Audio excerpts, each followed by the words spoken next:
What is the origin of the Star of the East?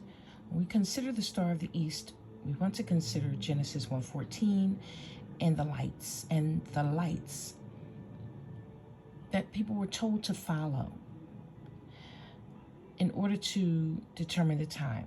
There were no clocks in ancient times, and the ancient people they were instructed to look at the universe to determine the time.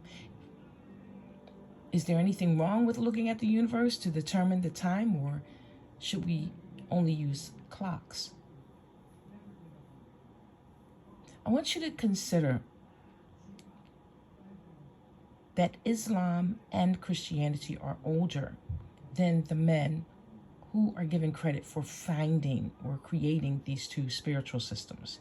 What we're looking at right now is Saudi Arabia, and this is where history says Muhammad came from. And we're also looking at the place where Jesus was taken to when he was a child.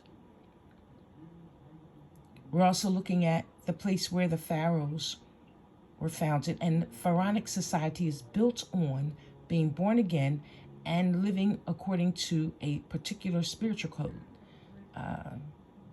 higher moral calling than what the Hebrews were called to. So, do you believe that Islam and Christianity existed during the book of Genesis? There are many people who believe that Adam practiced Islam, that he was Islamic. But I want you to consider that Christianity was pretty much active during that period. And what I'm using as my evidence is the story of Cain and the fact that Cain was forgiven. And we've been told that grace began with Jesus of Nazareth in the New Testament. But I'm going to say that based on the story of Cain, grace was very much so present in the book of Genesis. And that we should consider that the lights of the universe, Genesis chapter 1, verse 14, is either the Sirius or Venus, the evening star and the morning star. Something else we want to consider is that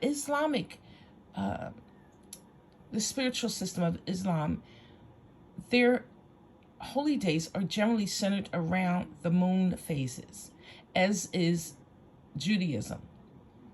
The moon was created after Venus and the Sirius.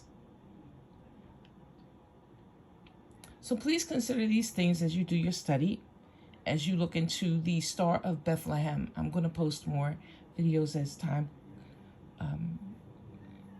moves on. This is Nisi, the administrator. Some people know me as Diane. Thank you for listening. Peace and strength to everybody. Please feel free to post your comments.